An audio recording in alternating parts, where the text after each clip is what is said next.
You're watching the Everything Network.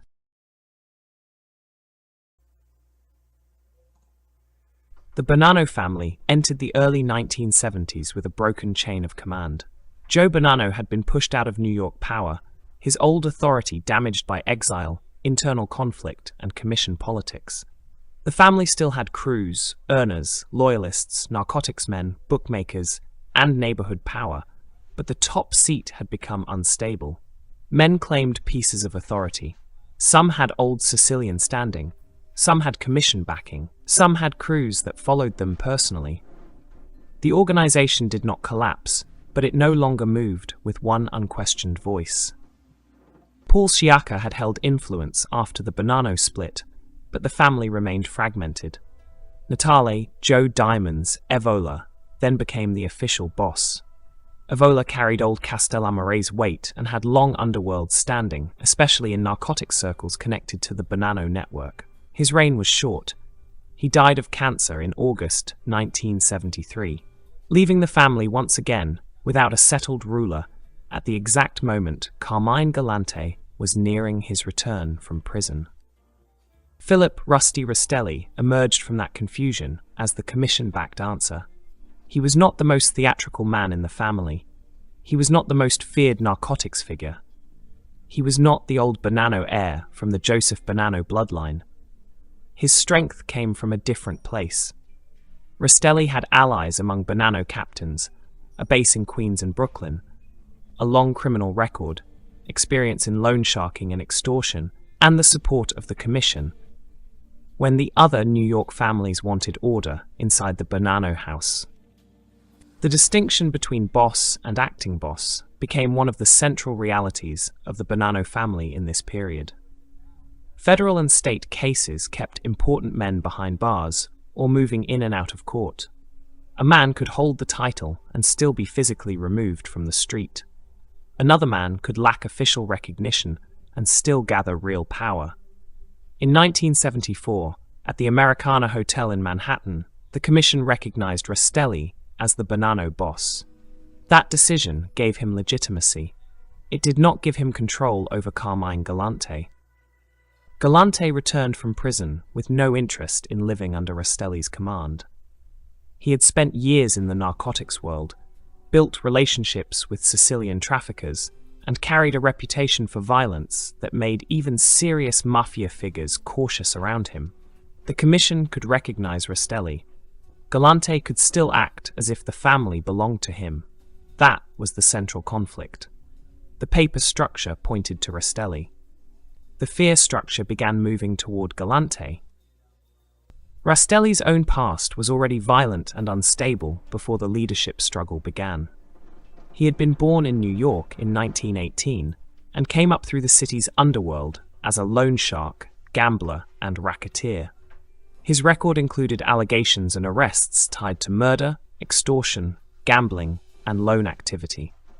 He also had a domestic life that became part of his public criminal image through his marriage to Connie Pietrafesa, a Brooklyn woman with her own arrest record and a reputation that drew police attention long before the Bonanno War over leadership reached full force. The Rastelli marriage was not the quiet background life of a mob figure's home. It became part of the criminal record around him. Connie had been arrested in earlier years, including cases tied to illegal abortions and attempted witness bribery. She was not an invisible spouse. She moved through the same violent climate that surrounded her husband. In the 1950s and early 1960s, the Rastelli household became a place where domestic conflict, fugitive hiding, police pressure, and underworld business overlapped. One of the names attached to that period was Carmine "Sonny" Pinto DiBiase, a violent figure later connected in mob lore to the Joey Gallo murder. During earlier years, DiBiase reportedly hid with help from Rastelli in Maspeth, Queens. That detail gives a clear view of Rastelli's world before his formal rise. His house and relationships were not merely private. They could become shelter points for fugitives, meeting places for criminal associates, and pressure zones where family life and mafia life collided. The Michael Russo affair added another violent layer. Russo was tied to a failed Queen's bank robbery plan and later became a target after he backed away from the scheme. Rastelli was accused in connection with Russo being shot in 1953 and later suspected in Russo's fatal shooting in Bath Beach in December 1954. Russo had identified Rastelli after the first attack. Soon after, Russo was dead. Connie Rastelli was charged with attempting to bribe Russo's wife. The legal record did not deliver a clean murder conviction against Rastelli in that episode, but the incident deepened his underworld reputation. The marriage finally reached open violence in December 1961. Connie shot and wounded Rastelli outside a Williamsburg home. Police arrested both of them, Connie on assault charges and Rastelli on a gun possession charge. They were released on bail and told to stay apart. That would not settle the war inside the household. Connie later reportedly approached federal authorities with information suggesting her husband's involvement in narcotics activity. For Rastelli, who already carried a record in murder allegations, gambling, loan sharking, and extortion, a wife feeding information to the FBI represented a different kind of danger. On March 4, 1962, Connie was shot and killed in the hallway of her North 7th Street home in Williamsburg. Her son, James Fernanda, found her body. Nobody was convicted of her murder. The press understood why the case drew attention. The victim had recently shot her husband. Her husband was a known underworld figure. She had been linked to attempted witness bribery in the Russo matter. She had reportedly contacted federal authorities about him. The killing left no courtroom answer, but it became part of the shadow around Rastelli. After Connie's death, Rastelli continued climbing. He attended a Bonanno family meeting in April 1963 at the Hotel Wentworth in Manhattan. During the mid-1960s, he aligned with important Bonanno elements, including people connected to the Gaspar di Gregorio faction and Armand Polestrino. His advantage over Galante during those years was simple. Rastelli was outside prison and building relationships, while Galante was locked away. In mafia politics, presence is power. A man on the street can collect, mediate, reward, attend meetings, and build loyalty. A man in prison must depend on messengers. Rastelli's legal problems kept closing in. In 1970, he was subpoenaed before a grand jury investigating loan sharking and refused to answer questions. That refusal led to contempt proceedings in Nassau County. In 1971, a Suffolk County grand jury indicted him and others on loan sharking and conspiracy charges. The alleged operation was built around high-interest loans on Long Island, with victims trapped under crushing rates and criminal pressure. The Long Island loan sharking case became a major strike against Rastelli. He was tried in Suffolk County in December 1972 and convicted with several co-defendants. The court allowed him to remain free during appeals for a time, but the conviction placed him under increasing legal pressure. In February 1973, he was sentenced to 4 years in Suffolk County Jail. In April, he also received a 6-month contempt sentence tied to the Nassau County grand jury. His rise to boss was therefore never clean.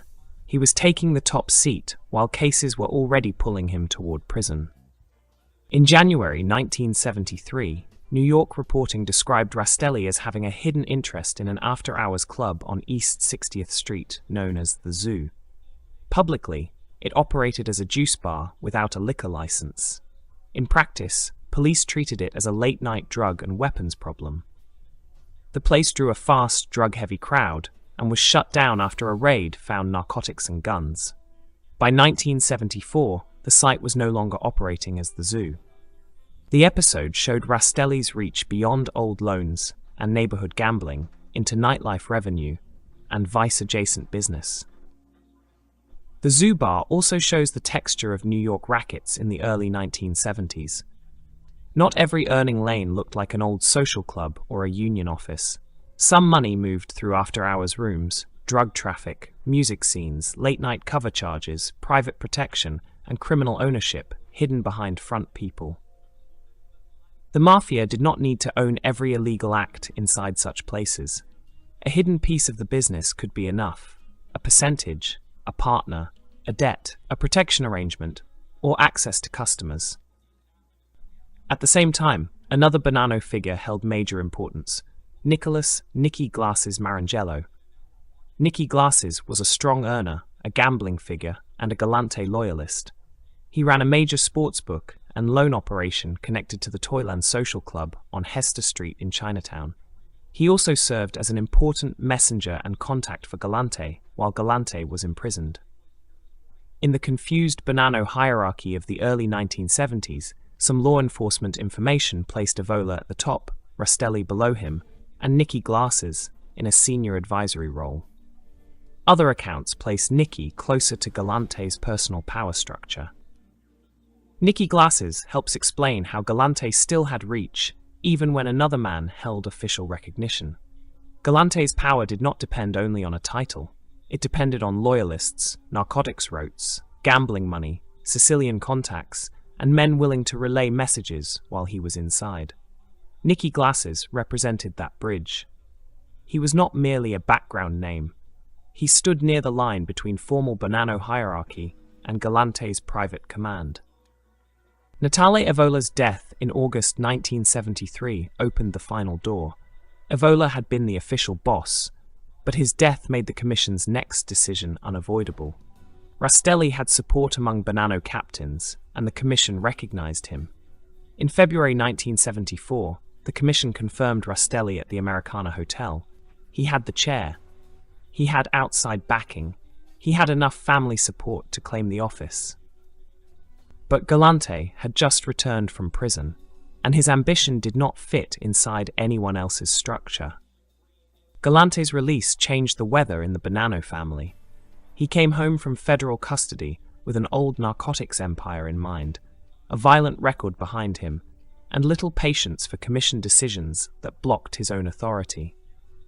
He had no desire to serve under Rastelli.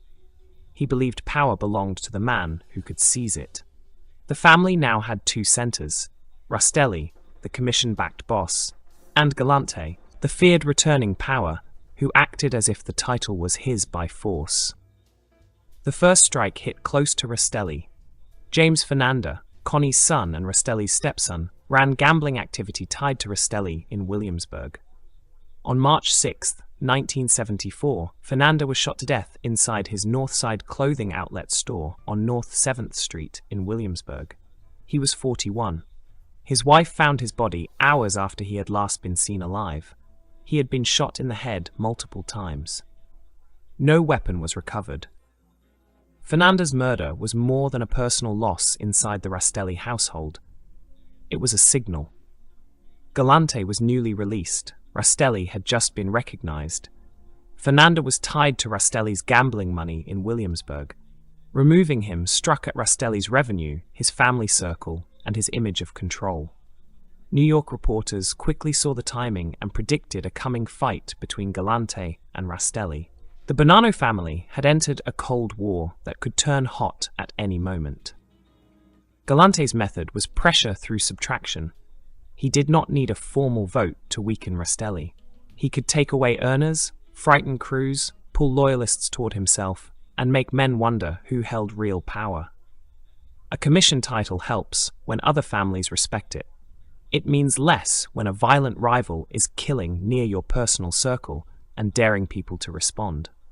That was the practical danger Galante posed. He could make Rastelli look official and powerless at the same time. Rastelli could not afford to look afraid.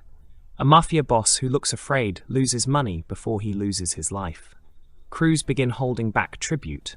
Captains begin speaking to other powers. Associates drift toward whoever seems stronger. A rival's first victory is often psychological. Fernanda's murder tested that point. If Rastelli responded wildly, he risked open war. If he did nothing, he risked appearing weak. Galante's challenge also placed Carlo Gambino in the background. Gambino was older and physically fading by this point, but he remained the most respected boss in New York. The difference between Gambino and Rastelli was scale. Gambino controlled an enormous family with deep labor, gambling, construction, trucking, and union power. The Bonanos were smaller and more fractured. Galante could pressure Rastelli directly. Challenging Gambino would require a much larger calculation. The Bonanno family's smaller size made the struggle more intimate. In a larger family, a boss can hide behind layers of crews, captains, buffers, and political allies.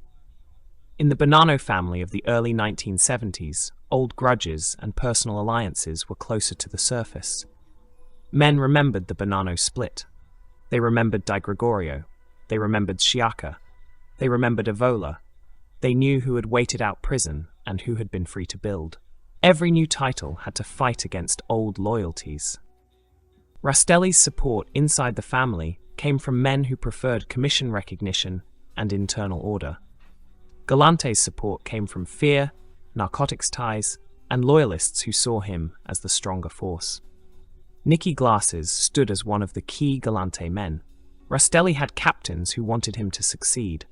The family was not merely deciding who sat in the boss chair, it was deciding which kind of Bonanno future would win. Commission-backed discipline under Rastelli or Galante's narcotics-centered takeover. The lunch wagon extortion case added another pressure point against Rastelli. Federal prosecutors later described a racket targeting mobile lunch trucks, the small food wagons that served workers around New York. Rastelli and others used a trade association to pressure operators, demanding membership fees and control. Operators who resisted faced damage, threats, and assault. That case showed Rastelli's style of earning, not spectacular, but organized, repetitive, and built around control of an ordinary city business. That lunch wagon racket is important for understanding Rastelli. He was not a Galante-style narcotics boss. He was a racketeer of systems, loans, food trucks, after-hours clubs, gambling, neighborhood pressure. He sought money through structures that could be taxed and controlled. Galante sought domination through fear, drug money, and loyalists willing to move violently. Their rivalry was not only personal, it was a clash between different criminal methods. Rastelli's problem was that he spent too much of his reign under legal restriction or in prison. A boss in custody can give orders, but prison slows everything. Messages are filtered through lawyers, relatives, captains, and trusted visitors. Rivals can move faster on the street. Galante understood this weakness. Once Rastelli's cases began removing him from daily action, Galante could present himself as the man physically available to command, reward, and punish. Galante's release also revived the old narcotics issue. The Bonanno family had long been tied to heroin trafficking through Sicilian and Canadian connections. Galante had been central to those networks in earlier decades. His return threatened not only Rastelli, but also the other New York bosses. A Bonanno strongman with a private drug army could upset the balance of the commission. The other families tolerated rackets. They did not want one volatile Bonanno figure trying to dominate the heroin market and ignore the shared rules of New York mafia politics. The President Street Boys and the old Gallo orbit sat nearby as another unstable force. After Joey Gallo's death, that crew had weakened and scattered. Some men returned to Colombo influence. Some remained in a defiant Brooklyn pocket. Galante viewed such groups as potential bargaining points or pressure zones. Before moving against larger powers, he could seek terms with smaller violent crews and test who could be pushed, bought, or neutralized. The city's underworld was a map of crews, not only families. Galante understood that map. By the mid-1970s, the Bonanno family had the ingredients for a long internal crisis. Rastelli had the official title and commission backing. Galante had street fear and narcotics ambition. Nicky Glasses gave Galante a loyal internal channel. Rastelli's stepson had been murdered. The old boss, Evola, was dead. Joe Bonanno was gone from New York power. Law enforcement was pressing loan sharking, contempt, extortion, and organized crime cases. The family was being pulled apart by succession politics and prosecution at the same time. The tragedy of Rastelli's rise is that his victory on paper came just as Galante returned to challenge him in practice. A cleaner succession might have allowed him to build authority. Instead, he inherited a divided family, legal cases, hostile factions, and one of the most dangerous men in New York returning from prison with his own agenda. Rastelli became boss, but Galante made the family feel contested. That difference shaped the rest of the decade. Rastelli's survival depended on patience, allies, and outside recognition. Galante's advance depended on fear, narcotics money, and the willingness to operate outside the Commission's decision. The conflict did not need to erupt immediately into open war to be real. It was already operating through pressure. Who paid whom? Who answered which phone? Who attended which meeting? Who feared which name? And who believed the Commission could still enforce its will? The larger meaning is clear. The Bonanno family of the early 1970s was not simply leaderless. It was overfull with competing claims. Joe Bonanno's exit had left unresolved loyalties. Siaka and Evola had not built a long, stable reign. Rastelli had legality but faced prison. Galante had danger but lacked Commission approval. Around them stood Nicky Glasses, old captains, loan sharks, bookmakers, narcotics men, after-hours operators, and relatives pulled into the violence. The final picture is a family with one boss on paper and another power rising in the street. Rastelli's name sat atop the official structure.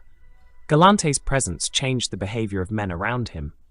Connie's death, Fernanda's murder, the zoo bar, the lunch wagon racket, Nicky Glass's gambling operation, Nate Evola's death, and the Americana Hotel decision all belong to the same chain. They show the Bonanno family moving from unstable succession into open contest. Rastelli had won recognition. Galante had returned with force. The Bonanno family now had to discover which form of power counted more, the Commission's approval or the fear created by a man willing to take the family one piece at a time. That question would haunt the rest of the decade and push the Bonannos toward one of the most famous internal reckonings in New York Mafia history.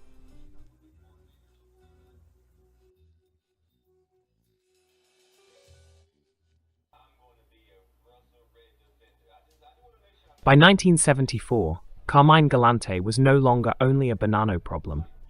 His return from prison reached beyond the Bonanno family and moved into the wider Brooklyn underworld. Rastelli had Commission recognition, Galante had fear, narcotics reach, and the will to build his own coalition. The first phase of his return was not a public declaration. It was a series of meetings, pressure points, and quiet approaches to crews that understood violence, territory, and survival. President Street in Red Hook was one of those places. It was not a normal Brooklyn block. The western end sat near the piers, cut off by geography and the Brooklyn-Queens Expressway, with the feeling of a defended pocket. The Gallo crew had used that ground for years. Business, planning, disputes, numbers, labor contacts, and street politics all moved through that small section of Brooklyn. A crew based there could see who entered, who lingered, and who had no reason to be there. The Gallo crew had already lived through its own wars. Larry Gallo was dead by natural causes. Joey Gallo had been murdered in Little Italy in 1972. Albert Blast Gallo was the surviving brother carrying the family name forward. The crew had lost men, lost force, and lost some of the old shock that Joey had brought to the streets, but it was not finished. President Street still held men who knew how to fight and how to survive inside a broken family order. That made the crew useful to Galante. He was moving against Rastelli inside a Bonanno family that could slide towards civil war. The President Street men understood that kind of split. They had fought the Profaci-Colombo side for years and had lived with the strange reality of belonging to one official structure while acting with their own defiant independence. Galante saw a pocket of Brooklyn muscle that did not scare easily and did not automatically obey the larger family lines around it. The bridge to President Street came through Joseph Joe Shep de Napoli, a Genovese-made man with older underworld connections and long ties to labor and gambling. Joe Shep had known major figures from the old New York world: Anastasia, Adonis Luciano Castello Genovese. He had moved from petty crime into higher connections, prison networking, gambling, shylocking, driving for powerful men, and eventually union influence inside the Genovese family. Men like Joe Shep were valuable in exactly this kind of moment. They could walk into rooms where others needed permission. Joe Shep also had personal ties to the President Street Circle. He knew Ricky DiMatteo, a former boxer and bouncer who had started as Larry Gallo's bodyguard and later became a respected older presence around the crew. Those relationships allowed Galante to reach the block without walking in cold. In mafia politics, a meeting is never only a meeting. The person who arranges it tells everyone how serious it is, who is vouching, and how dangerous it would be to mishandle the approach. Galante came to Roy's club, the President Street Room, tied to Rosario, Roy, Musico, and his family. The place operated as a neighborhood hangout and a working crew space, with numbers activity and shoremen moving through when the block was open for business. Roy was a Gallo loyalist from President Street itself, a wild figure who had grown up inside the club environment and later helped guide younger men coming up under the crew. When Galante arrived, the block understood the weight of it. This was not an ordinary visitor. He was newly out, already pressuring Rastelli, already carrying the reputation of a man who would push until someone stopped him. He came in with Joe Shep and went into the back with Blast Gallo and Ricky DiMatteo. Younger men stayed outside the real conversation, close enough to serve coffee and drinks, far enough away to hear little. Galante did not soften the room. Accounts from the block describe him standing through a long conversation, never settling into the ease of the place, never giving the impression of warmth or compromise. The President Street men were not delicate people. If Galante seemed rough even among them, that said enough. He had the presence of a man who did not enter a room to be liked. He entered to test what could be taken, arranged, or used. The business request centered on protection and alliance. Galante needed men who could support him if the Bonanno struggle turned into open violence. He also needed union help, and President Street had access through men who understood the docks, labor lines, and Brooklyn's working-class rackets. Blast Gallo did not accept vague friendship as payment. Cash remained the cleanest language. Galante was seeking insurance. The Gallo side was seeking compensation. That meeting placed President Street near the edge of the Bonanno conflict without making it Bonanno property. Galante wanted support. The Gallo crew wanted its value recognized. The exchange was practical. No one needed speeches about loyalty. The question was simple. What could Galante get? What would it cost? And how far would President Street go if shooting started inside the Bonanno family? A later meeting moved on to Galante's ground in Bushwick. This time, the central President Street figure was Louis the Syrian Hubella. Louis was unusual in the Gallo world. He was not Italian, and he came from a Syrian background, yet he had earned a place in the crew through reliability, toughness, and years of service. He had been one of Joey Gallo's trusted men, a bookmaker, a lender, and a protector around Brooklyn's Arab business corridor near Atlantic Avenue. Louis had a reputation for collecting what was owed. He operated around the Court Terrace Lounge on Atlantic Avenue and handled customers and borrowers who understood his name. In the old Gallo protection world, a man who resisted payment might meet Louis and rethink the decision. He was not decorative muscle. He was a working operator with gambling, loans, and the ability to make a debtor move. By the mid-1970s, Louis had risen to consigliere of the Gallo crew and had been one of Joey Gallo's pallbearers. That placed him inside the crew's political memory. He was not just a street figure. He was attached to the old Joey circle and carried enough rank to meet Galante directly. The business that brought him to Galante was not gambling and not loans. It was hashish. A load of hashish had come off a merchant ship near Red Hook. The cargo was too large for Louis's normal network to move comfortably.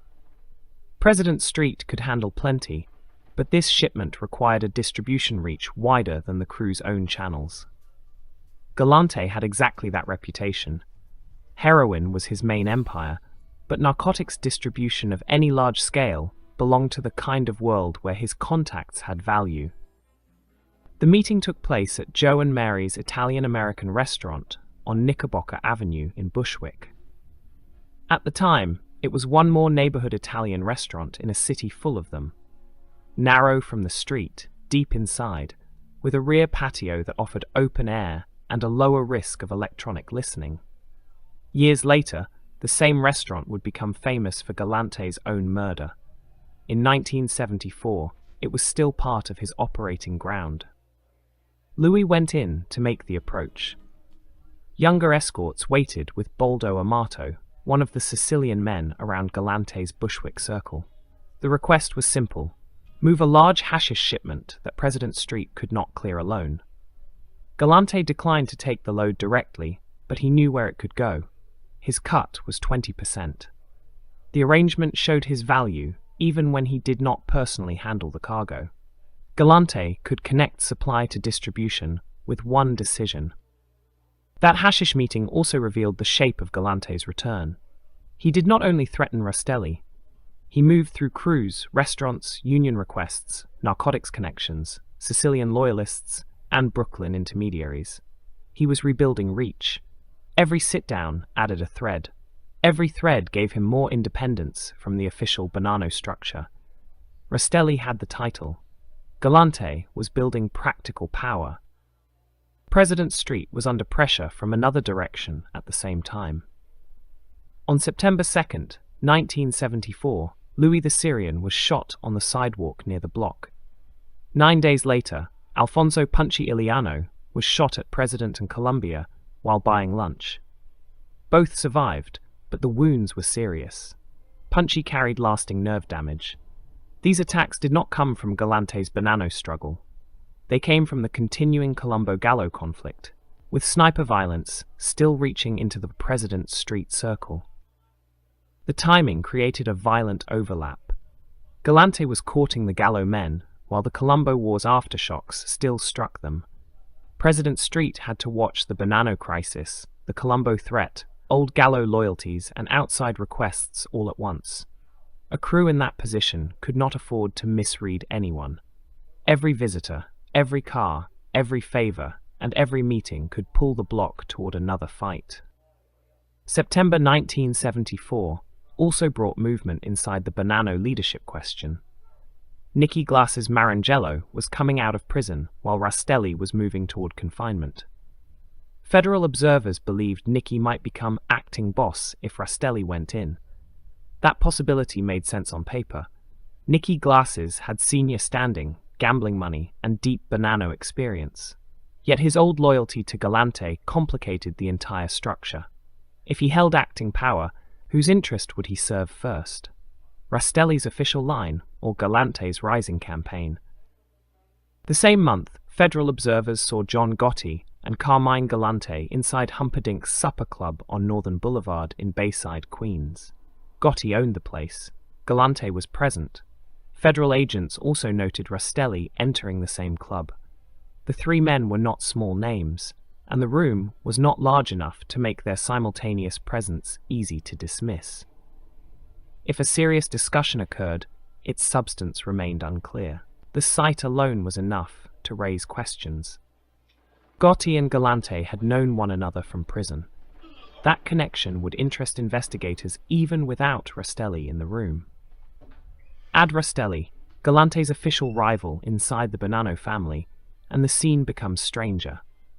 A Gambino rising figure, a Bonanno title holder, and a Bonanno challenger all crossed paths in one Queens club at a moment when the underworld was measuring Galante's next move.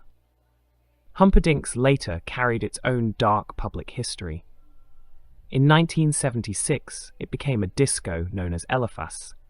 In June 1977, Sal Lupo and Judy Placido were shot outside the club in one of the Son of Sam attacks.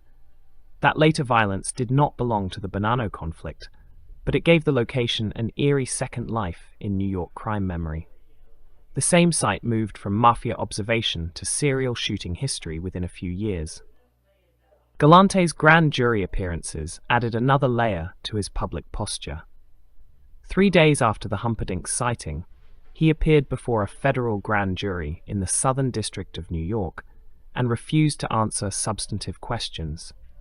In December, he appeared before another federal grand jury in the Eastern District and again refused, giving only basic identifying information. He was not cooperating with the state. He was not retreating from the street. He was presenting himself as immovable.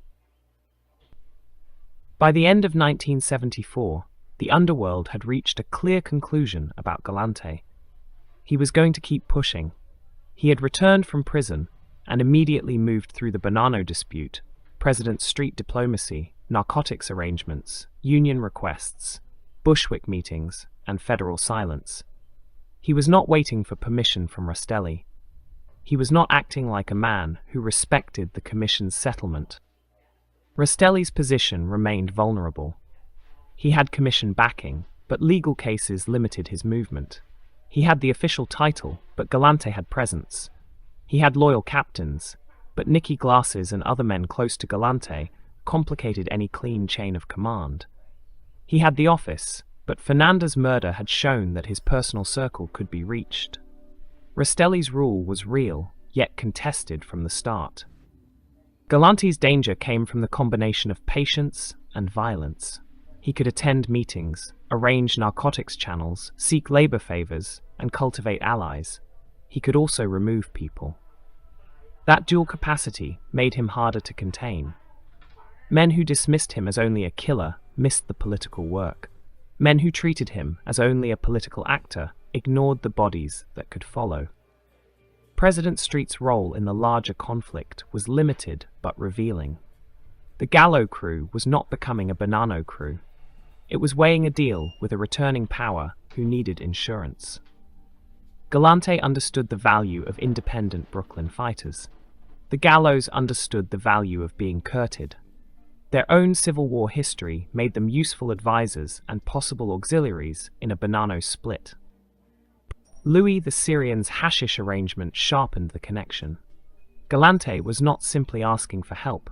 He was already doing business through the same circles. A shipment off Red Hook, a Brooklyn crew unable to move all of it, a Bushwick restaurant meeting, a Sicilian contact nearby, and a 20% cut for Galante formed a compact picture of the narcotics underworld. The Bonanno title fight sat beside the drug market, not apart from it. The Bonanno family had entered a dangerous phase. Official power, street power, narcotics power, and commission power no longer pointed in the same direction. Rastelli's name sat atop the structure. Galante's movement altered the behavior of men outside it. Nicky Glasses stood near the internal bridge. President Street became one of the outside contacts. Gotti's club produced a strange sighting. The grand juries produced only silence. The question hanging over New York was not whether Galante would stop. It was who would finally stop him. Federal pressure had not bent him. Commission recognition of Rastelli had not contained him.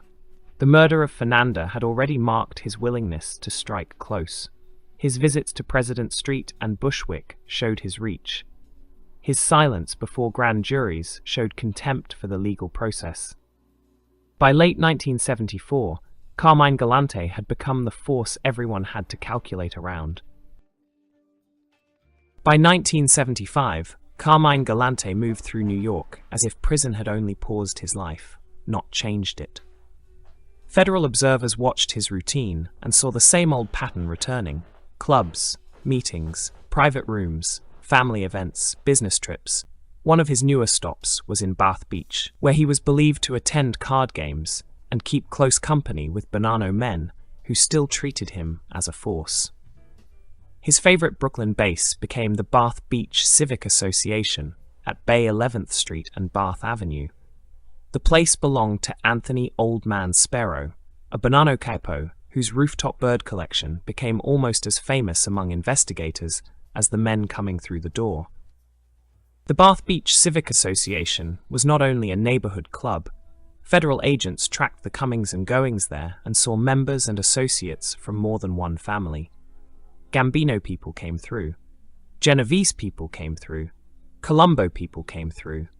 Galante's presence in that room placed him in contact with a wider city underworld, while Rastelli's legal troubles kept tightening.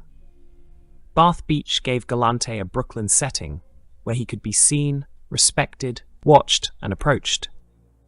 Philip Rusty Rastelli's problems deepened on March 5, 1975. A federal grand jury indicted him, his nephew, Louis Rastelli, Anthony DeStefano, and Carl Petroli in the lunch wagon extortion case. The charge grew out of a racket aimed at mobile food vendors, a small business world that fed workers across the city and could be squeezed through threats, trade association pressure, and street enforcement. The next day, Rastelli was arrested and taken before federal judge Thomas Platt. He was released on a $50,000 personal bond. Rastelli denied being part of organized crime. In court, he presented himself as a $200 a week employee of CAI Trucking and described his personal life in the cleanest possible terms. He said he had been single since a quick Mexican divorce in 1965. The court record and the streets remembered more complicated history. Connie, the shootings, the old marriage violence, the dead stepson, the legal pressure, the constant suspicion around his circle. Rastelli was trying to sound ordinary in a room where everyone knew ordinary did not fit. Then another body landed near Rastelli's family.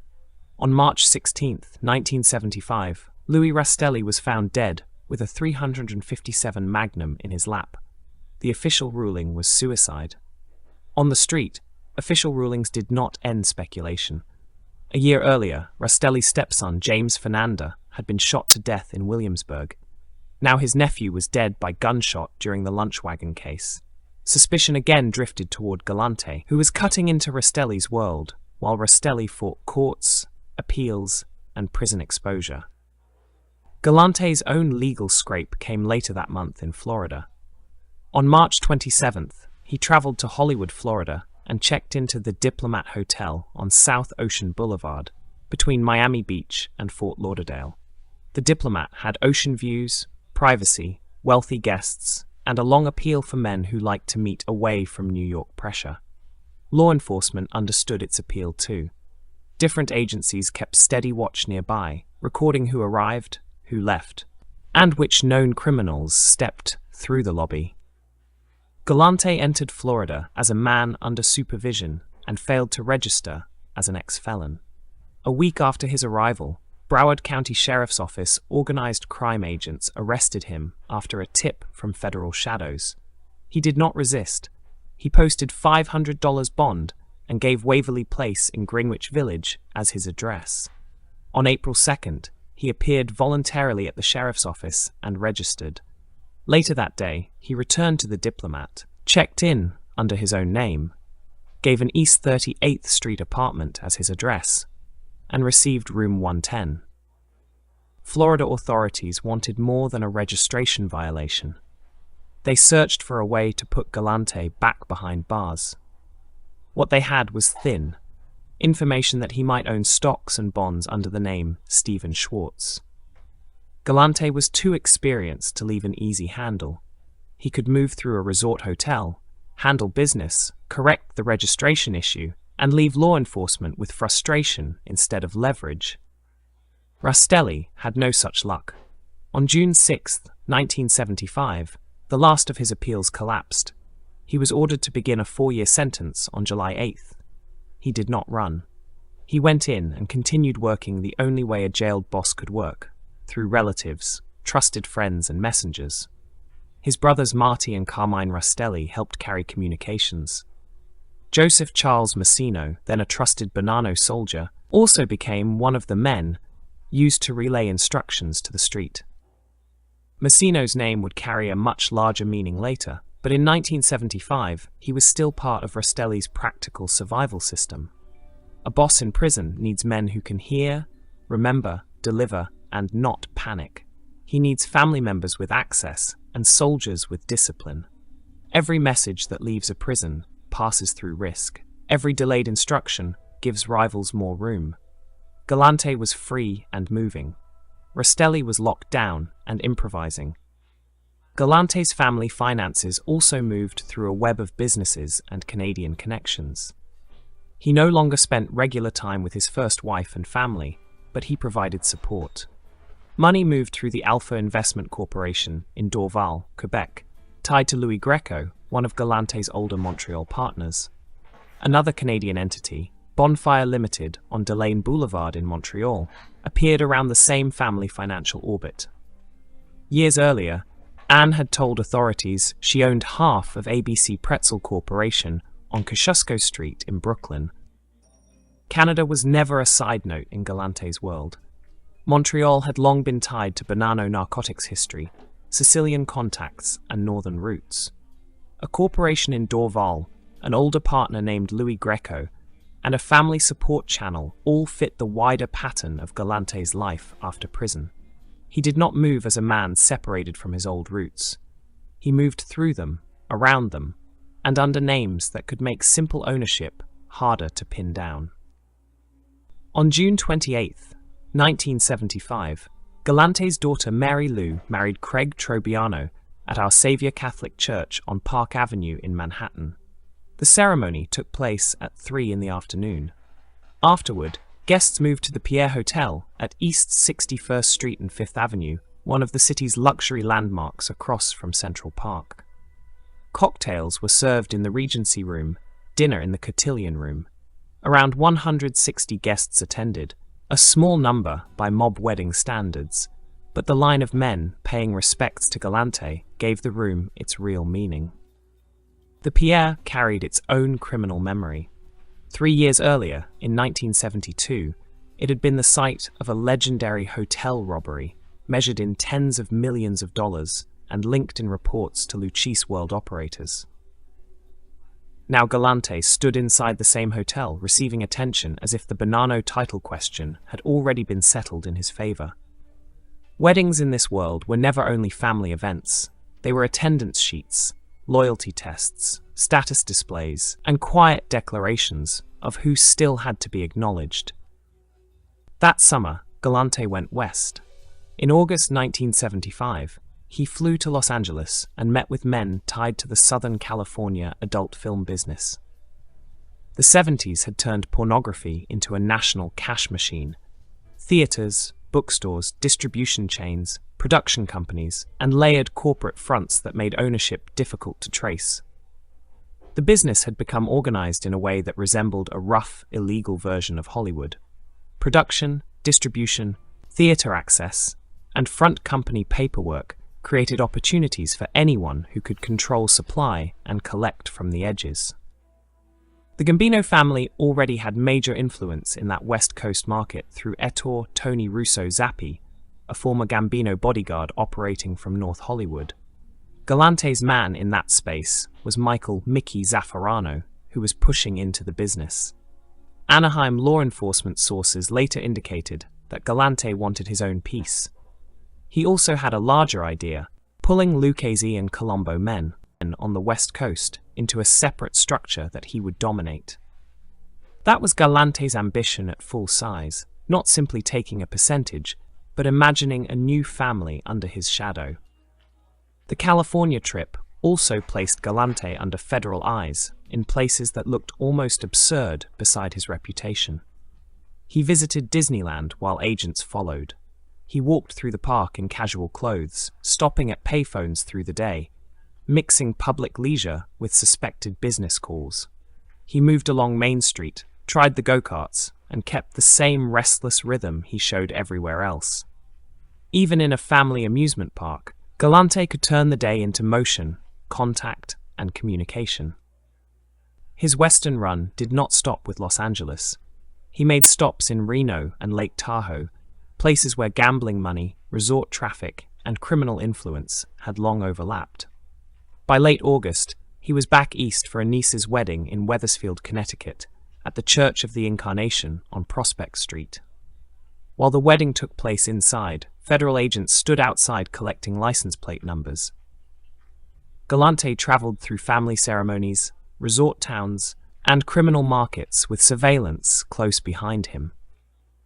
During that same summer, he built a house in Hampton Bays at the northeast corner of Tulip Avenue and Wakeman Road. The house was described as a one-family home worth about $60,000. Mary Lou and her new husband moved into it, while Galante spent weekends there. He worked in the garden, especially around tomatoes, drawing on habits he had developed during years of federal custody and restricted life. The image was almost gentle until the visitors were considered. Galante used the Hampton Bays home for at least one summit with Russell Bufalino, the Pennsylvania boss whose influence reached far beyond his home base.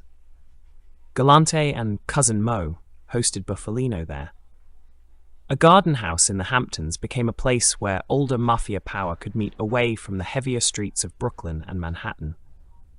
Galante could speak to federal agents about going straight, coin machines, dry cleaning, family, and tomatoes, then host one of the most respected out-of-town bosses in the country. When Galante spoke with agents, he presented himself as legitimate. He said he owned Abco Vending Company of West New York, New Jersey, and a dry cleaning shop in Little Italy. Galante's public language and the street record did not walk in the same direction. The drug people around him had a terrible year in 1975. Galante believed Rastelli's side was creating trouble for his narcotics operation, and that belief was not hard to understand. A drug network depends on trust, fear, couriers, customers, and silence. One compromised man can destroy a route.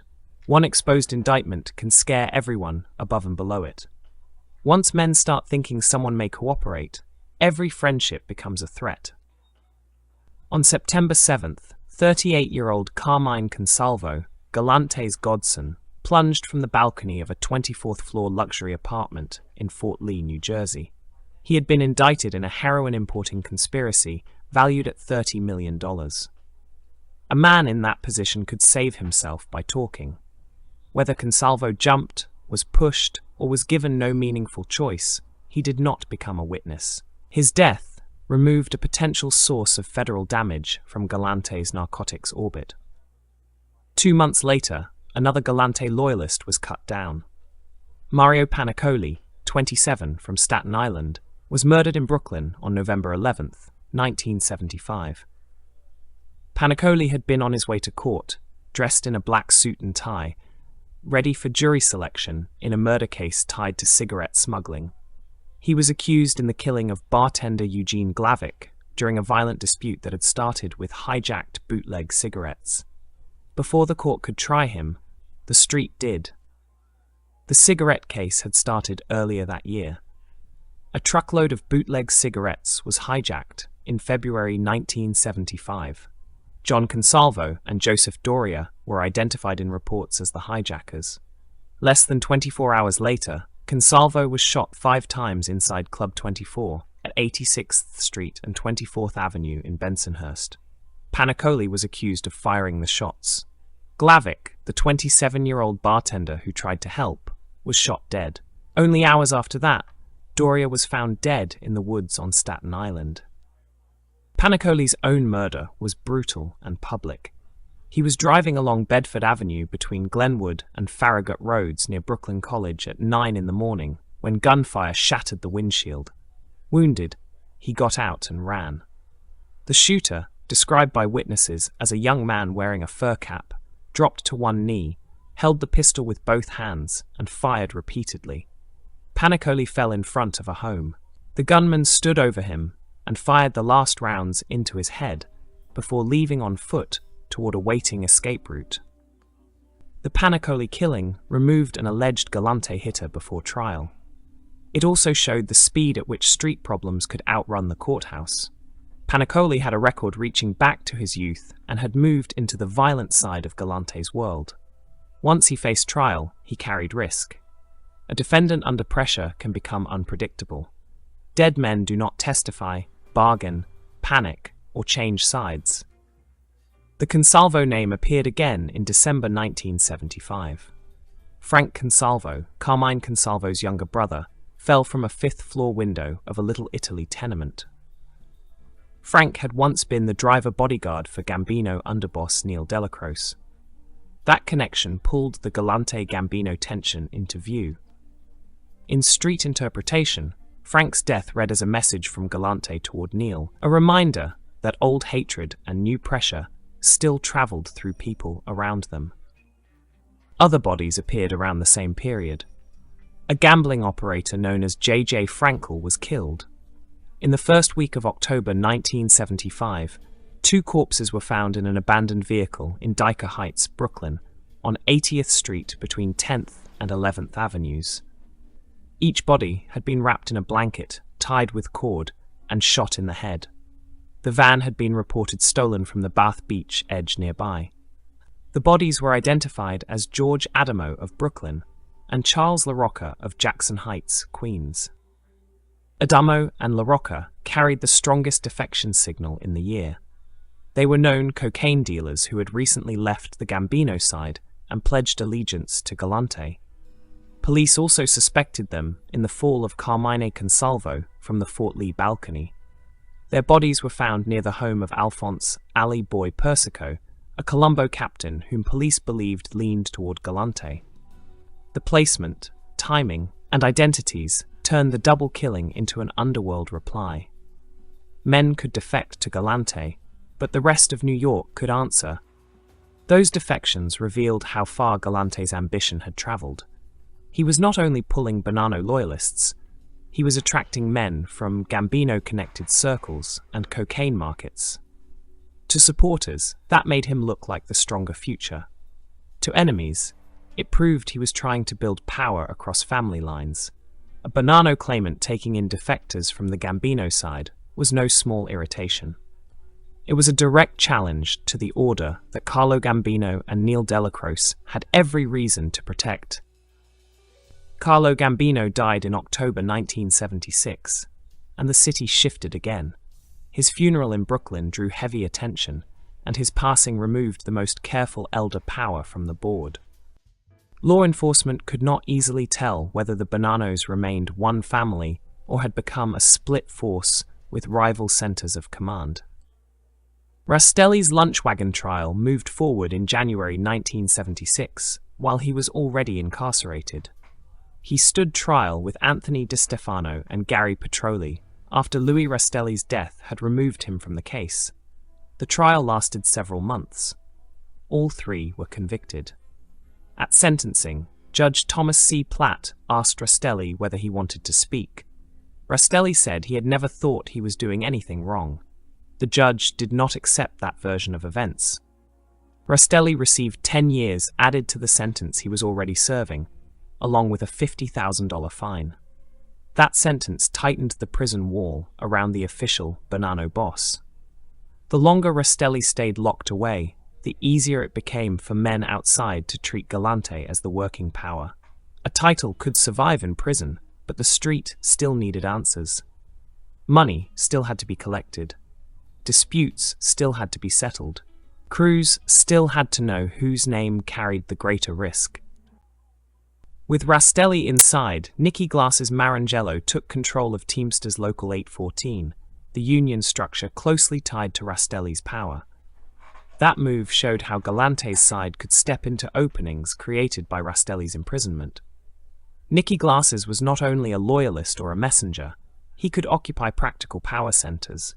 Control of a union local meant access to labor influence, dues, jobs, pressure, and business leverage. Rastelli's locked-down position gave Galante's people more room to breathe. By the end of this period, Galante's world had expanded across multiple maps. Bath Beach gave him a Brooklyn base among Bonanno and other family associates. The Diplomat in Florida gave him a resort meeting ground under surveillance. Los Angeles, Reno, and Lake Tahoe showed his reach into Western markets. Hampton Bays gave him a family retreat and a summit space for a boss like Russell Bufalino. The Pierre wedding displayed status. The deaths around Consalvo, Panicoli, Frank Consalvo, Adamo, LaRocca, and others displayed the cost of standing near him. The men around Galante formed a dangerous, shifting circle. Nicky Glass's brought senior Bonanno legitimacy, gambling income, loan operations, and union access. Anthony Sparrow's Bath Beach Club gave him a reliable hangout in Brooklyn. Mickey Zaffarano connected him to the adult film business. Luis Greco and Montreal-linked corporations pointed back toward Canada. Russell Bufalino's visit placed him among respected out-of-town power. Galante's godson Carmine Consalvo, loyalist Mario Panicoli, and defectors Adamo and La Rocca showed the violent edge around the narcotics and defection world. The pressure around the Gambinos became sharper after the defections. Adamo and La Rocca moving from Gambino allegiance to Galante's side suggested that Lilo was not limiting himself to a Bonanno civil struggle. Frank Consalvo's death, read by some as a message toward Neil Delacroix, put old animosities into motion. The West Coast adult film push touched a market where Gambino influence already existed, through Zappi. Galante was not waging an open war against the Gambinos, but his movements kept brushing against their money, people, and pride. The war around Galante was not one clean campaign. It was a field of pressure. Rastelli lost relatives and freedom. Galante lost loyalists and drug men. Gambino-connected defectors died in a van. A possible witness fell from a high rise. A hitter was shot on his way to court. Nicky Glasses stepped into union power. Federal agents followed hotels, weddings, churches, clubs, and amusement parks. Every part of Galante's life seemed to have two faces: family and conspiracy, leisure and surveillance, business and violence. By 1976, no one looking at the Bonanno family could honestly call the structure settled.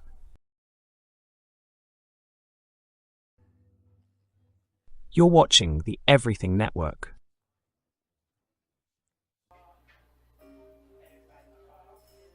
By the later 1970s, Carmine Galante had become more than a Bonanno rival. He had become a New York problem.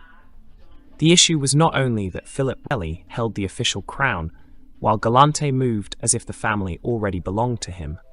The deeper problem was that Galante's private power no longer fit inside the rules that held the five families together. He had narcotics reach, Sicilian muscle, old Bonanno loyalists, fear around his name, and enough independence to make the commission look weak if it failed to answer him. Rastelli's title came from recognition. Galante's authority came from movement. Rastelli could be named, confirmed, and backed by other bosses. Galante could walk into a room and make men recalculate their own safety. That was the danger. A recognized boss can be defended by the system. A feared usurper can test whether the system still has teeth. Every week, Galante continued operating above Rastelli's head. The commission's decision looked less like law and more like a suggestion. Nicky Glasses' Marangelo gave Galante something no outside muscle could provide. He gave him Bonanno legitimacy from inside the family. Nicky was not only a gambler with a nickname, he had standing, earning power, and old loyalty to Galante. His sportsbook and loan business made him valuable on the money side. His history as a Galante messenger made him valuable on the political side. Men who might hesitate to follow Galante alone could look at Nicky and see a senior Bonanno presence standing near him. That made Galante's circle look less like a rogue band and more like a shadow administration. Rastelli had the official family. Galante had a court. Nicky Glasses occupied one side of it. The Sicilian-born men occupied another. Around Galante stood younger imported fighters, narcotics contacts, and men who understood the value of heroin routes better than they understood commission diplomacy. In that circle, Rastelli could be dismissed as paper. Galante was the man in motion. The Sicilian zips changed the balance inside the Bonanno family. They were not raised in the same American street politics as older New York wise guys. Their loyalties could be more personal, more direct, and more tied to the narcotics economy Galante wanted to dominate. Cesare Bonventri and Baldo Amato became the names most closely attached to that world. They were young, Sicilian, armed, and close enough to Galante to signal that he no longer depended only on traditional American Bonanno crews. For older Bonanno men, Galante could look like the real boss even without the official chair. He had been close to Joseph Bonanno. He had a long record in narcotics. He had done prison time and returned without softening. He carried the old fear of a man who would not negotiate every insult. Some men saw Rastelli as the Commission's answer. Others saw Galante as the natural force inside the family. That split made the Bonannos dangerous from within. Galante's private argument was simple. The family had grown weak under titles, prison visits, and men waiting for permission. He did not need to say it with formal speeches. His conduct said it for him. A boss ruled by control. A boss controlled money. A boss decided who lived comfortably and who did not. If Rastelli could not stop him, then Rastelli's title meant less every month. In Galante's room, Nicky Glasses could speak the language of the old family. He knew the gambling money, the loans, the old contacts, and the men who needed reassurance before they shifted their weight. The Sicilian side could speak the language of force and drugs.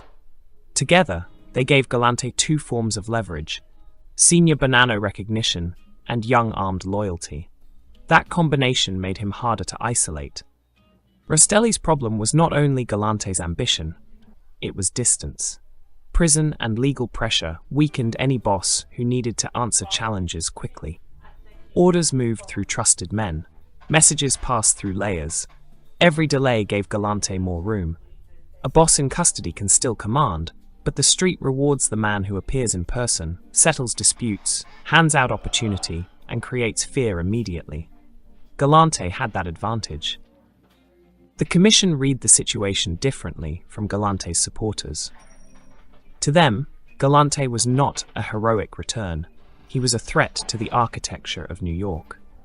The Commission existed to prevent exactly this kind of disorder.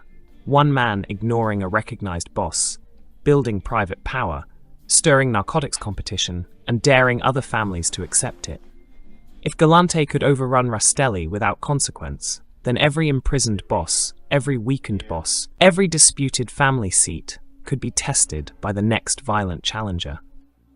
Carlo Gambino had understood the danger before his death. His power rested on balance, patience, and restraint. He had little interest in a Bonanno narcotics strongman forcing New York into a wider confrontation. Galante was not strong enough to defeat the Gambino family, but he was strong enough to create heat, disturb drug markets, and make smaller men wonder whether Commission approval still carried force. To a boss like Carlo, that was already too much movement from one man. After Carlo's death, Paul Castellano inherited the Gambino voice in that larger city order. Castellano's instincts were business, structure, and reduced exposure. Galante represented the opposite: narcotics heat, Sicilian gunmen, a personal empire, and a family dispute that could spill across neighborhoods. Castellano did not need to love Rastelli to see the risk. If Galante built a heroin kingdom outside Commission discipline, every family dealing near that economy had to consider what he might touch next. Neil Delacroce would have read the street side with different eyes. He understood how soldiers reacted to fear. He understood how a man's name could travel faster than orders. Galante's danger was not only in money, it was in the impression that nobody could stop him. Once that impression settled, men below him would start treating him as inevitable.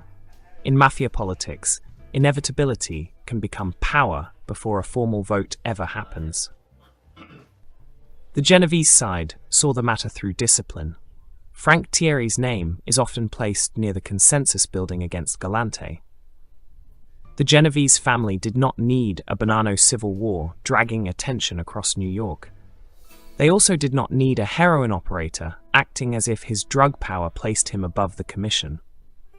For the Genovese mind, the issue was order. If the rules bend for Galante, they can bend for anyone with enough guns and money.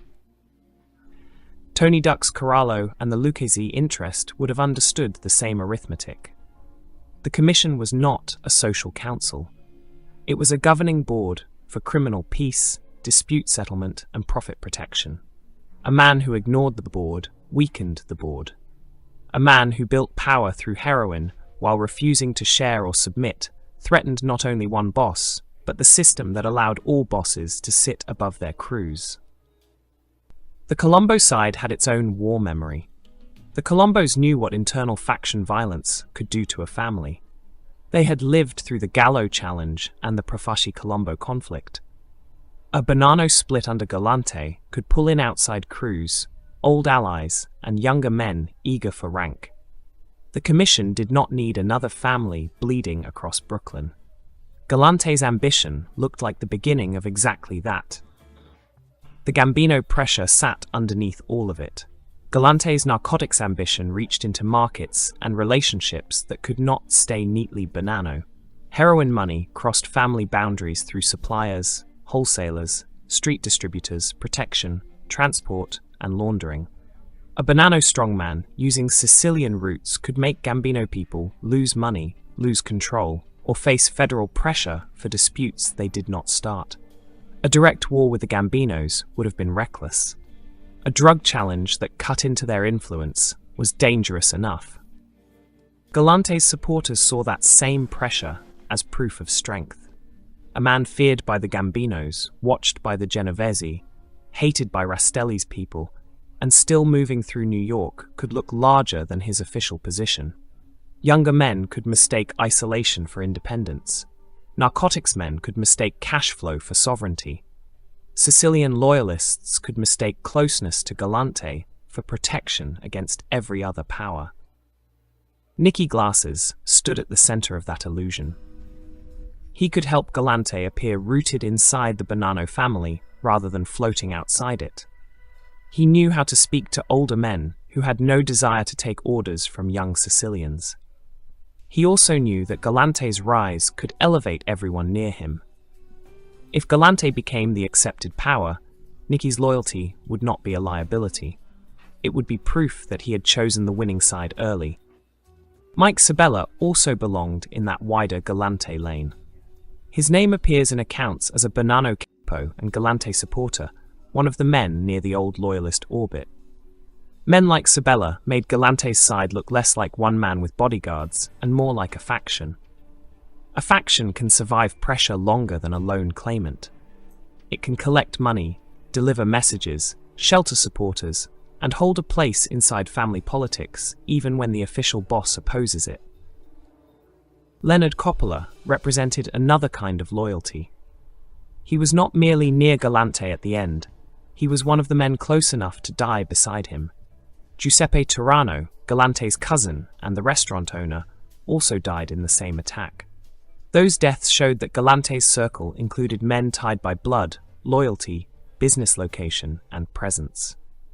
But loyalty around Galante did not protect them once the larger powers decided the cost of his survival had grown too high.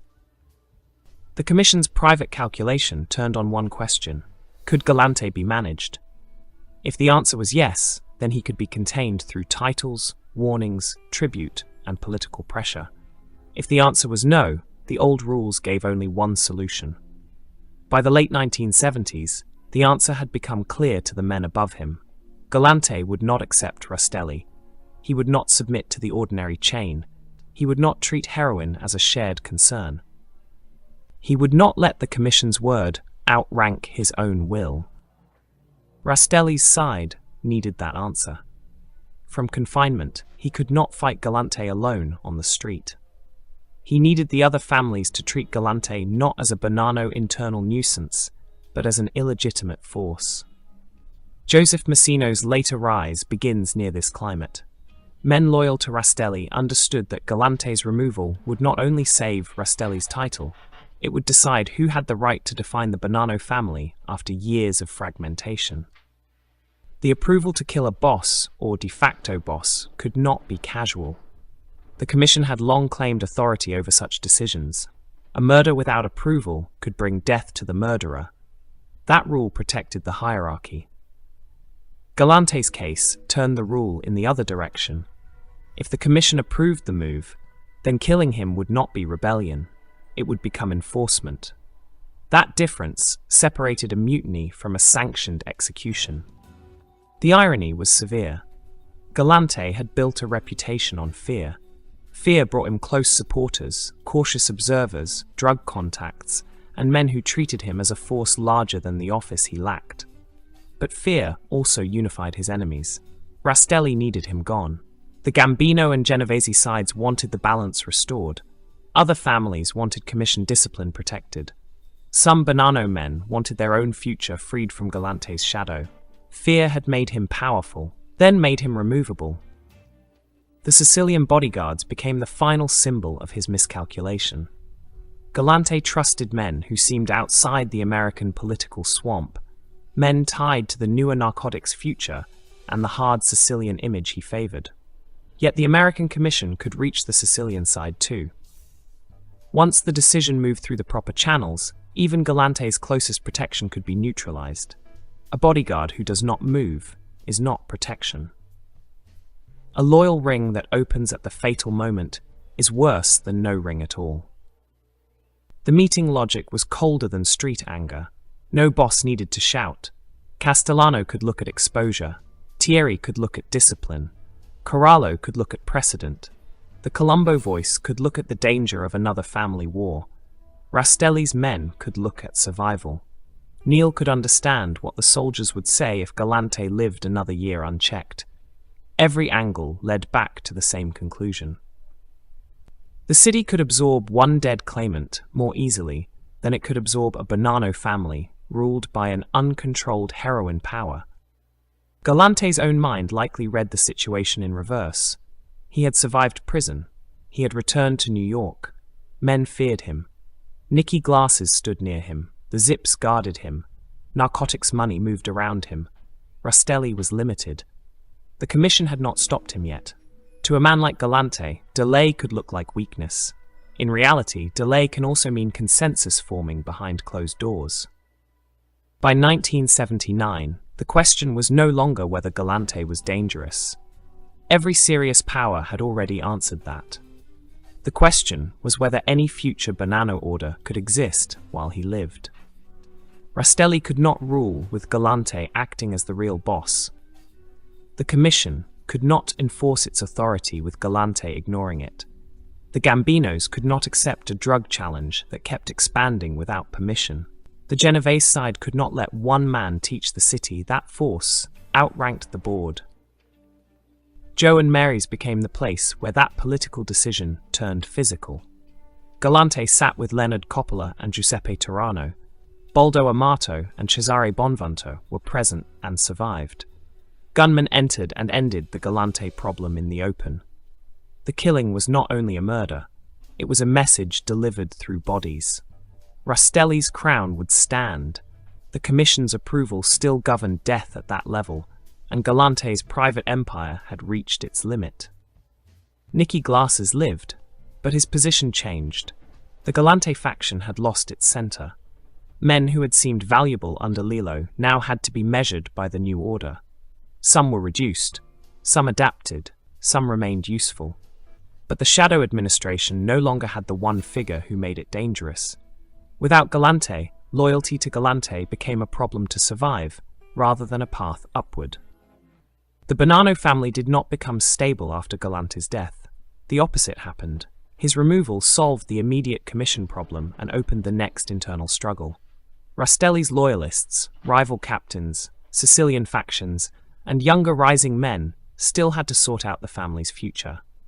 The violence did not vanish. It changed form. Galante's death closed one chapter of rebellion and set the stage for the next contest over who would control the Bonannos in the 80s. Galante believed power came from fear, narcotics money, and personal force. The commission believed power came from recognition, shared rules, and the ability to punish anyone who broke them. For several years, Galante made his argument on the street. In 1979, the commission answered in blood. The lesson was direct. A man could frighten crews, gather loyalists, and build an empire around heroin, but he could not place himself above every boss in New York and expect the board to leave him alive. The Bonanno crown stayed with Rastelli. The legend stayed with Galante. The damage stayed with the family. Nicky Glasses and the men around Lillo had shown how close an unofficial boss could come to replacing the official one. The Zips had shown how Sicilian narcotics power could reshape an American